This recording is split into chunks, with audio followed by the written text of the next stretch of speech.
કાળો ખેલ।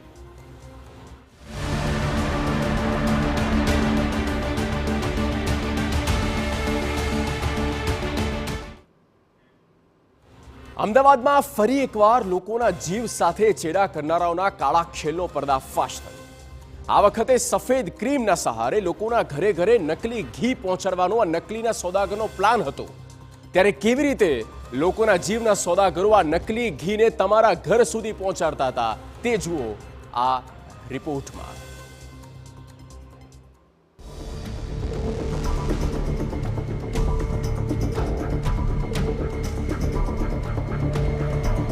ફરી નિર્દોષોના આરોગ્ય સાથે થયા ચેડા।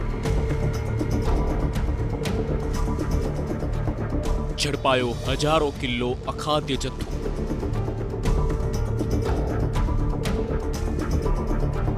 1200 કિલો શંકાસ્પદ ક્રીમ ઝડપાઈ।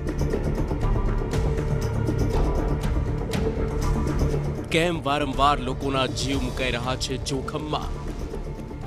આ સવાલ એટલા માટે કેમ કે અત્યારના સમયમાં બજારમાં સાચું લેવા જાઓ તો કદાચ ઝેર પણ નહીં મળે।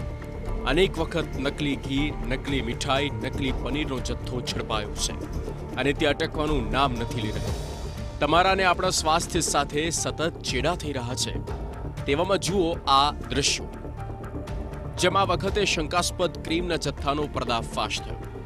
હાલ જે તમે દ્રશ્ય જોઈ રહ્યા છો તે અમદાવાદથી સામે આવ્યા છે, જેમાં નરોડામાં શિવ શંભુ ડેરી પ્રોડક્ટ નામની ફેક્ટરી આવેલી છે, જેમાં કંઈક ખોટું થઈ રહ્યું હોવાની જાણ આરોગ્ય વિભાગને થઈ અને ત્વરિત આરોગ્ય એક્શનમાં આવ્યું, કેમ કે આ તો લોકોના ખાદ્ય પદાર્થ સાથે જોડાયેલી બાબત છે। જેથી તાબડતોડ આરોગ્ય વિભાગે નરોડામાં શિવ શંભુ ડેરી પ્રોડક્ટ નામની ડેરી પર દરોડા પાડ્યા, જેમાં 1200 કિલો શંકાસ્પદ ક્રીમનો જથ્થો મળી આવ્યો। આરોગ્ય વિભાગે શંકાસ્પદ ક્રીમના સેમ્પલ લઈ તપાસ માટે મોકલ્યા છે।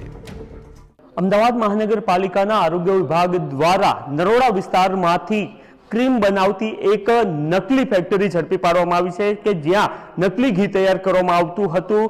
જે વિક્રેતાઓ છે અહીંયા એમના દ્વારા અસલી ક્રીમ અને એ સિવાય પામોલિન તેલ જે હોય છે એ બંનેને મિક્સ કરવામાં આવતું હતું ને એના દ્વારા એક જથ્થો તૈયાર કરવામાં આવતો હતો। એ જથ્થો તૈયાર થાય ત્યારબાદ એનું સીધું વેચાણ તેઓ એ વિક્રેતાઓને વેચતા હતા કે જેમના દ્વારા ઘી તૈયાર કરવામાં આવતું હતું ને ત્યાં મહાનગર વિભાગની ટીમ દ્વારા દરોડાની કામગીરી કરવામાં આવી છે। ત્યાંથી લગભગ 200 કિલો જે ક્રીમ છે એનો જથ્થો ઝડપી પાડવામાં આવ્યો છે। આપ જોઈ રહ્યા છો કે કેવી રીતના સમગ્ર જે અસલી ક્રીમ અને એ સિવાય પામોલિન તેલને મિક્સ કરીને ત્યારબાદ એને ગરમ કરવામાં આવતું હતું ને એના કારણે એક અલગ જ પ્રકારનો જથ્થો તૈયાર થતો હતો અને એ જથ્થા દ્વારા ઘી તૈયાર કરવામાં આવતું હતું ને એ સમગ્ર ફેક્ટરી છે એને ઝડપી પાડવામાં આવી છે। આ મામલે જ્યારે અમે અમદાવાદ મહાનગરપાલિકાના આરોગ્ય વિભાગના અધિકારી સાથે વાત અને તેઓને પૂછ્યું કે આ શંકાસ્પદ ક્રીમનો ઉપયોગ શા માટે થતો હતો અને તેનાથી શું શું બનાવવામાં આવતું, આ અંગે અધિકારીએ જે ખુલાસા કર્યા તે જાણી તમારા પગ નીચેથી જમીન ખસકી જશે। નકલી ક્રીમ બનાવવાના ખેલનો પર્દાફાશ। અસલી ક્રીમમાં પામોલિન તેલની કરાતી ભેળસેળ, ક્રીમમાં મિલ્ક પાવડરની પણ ભેળસેળ કરાતી। અસલી ક્રીમને નકલી બનાવવાના કારસાનો પર્દાફાશ। નકલી ક્રીમ દ્વારા નકલી ઘી બનાવતા હોવાનો દાવો।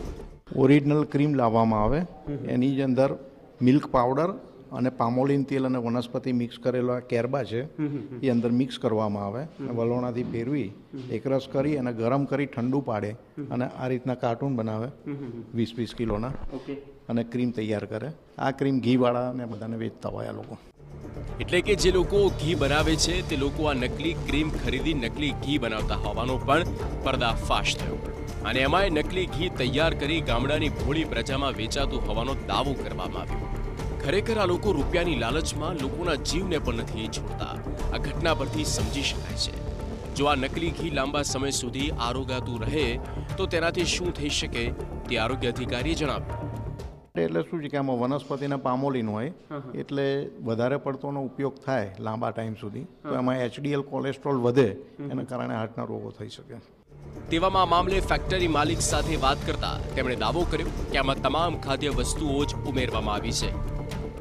સર આમાં ખાવાની વસ્તુ જ નાખેલી છે, પામોલીન તેલ દર કોઈ ખાતો હોય છે, એક વસ્તુ સમજો આપ. અમે ઓનલી ફોર એમાં ફેટ વધારવા માટે થોડું ઘણું નાખતા હોઈએ છીએ કે જેનાથી ફેટ વધી જાય, બાકી કોઈ અખાદ્ય વસ્તુ કે એવી જેવી કોઈ વસ્તુ નાખેલી નથી. એટલે કે પોતે લોકોના સ્વાસ્થ્ય સાથે ચેડા કરી રહ્યો હોવાનું પણ આ ફેક્ટરી માલિકને ભાન નથી. હવે સમગ્ર મામલે આરોગ્ય વિભાગની તપાસમાં ફૂડ વિભાગનું લાયસન્સ પણ મળી આવ્યું, જેને સસ્પેન્ડ કરવાની કાર્યવાહી કરવામાં આવી. સાથે પોલીસ પણ આ કેસમાં જોડાઈ આ લોકો ક્યાં ક્યાં નકલી ક્રીમ વેચતા હતા તેની તપાસ કરવામાં આવશે. નરેન્દ્ર રાઠોડ, TV9 અમદાવાદ. ઘણીવાર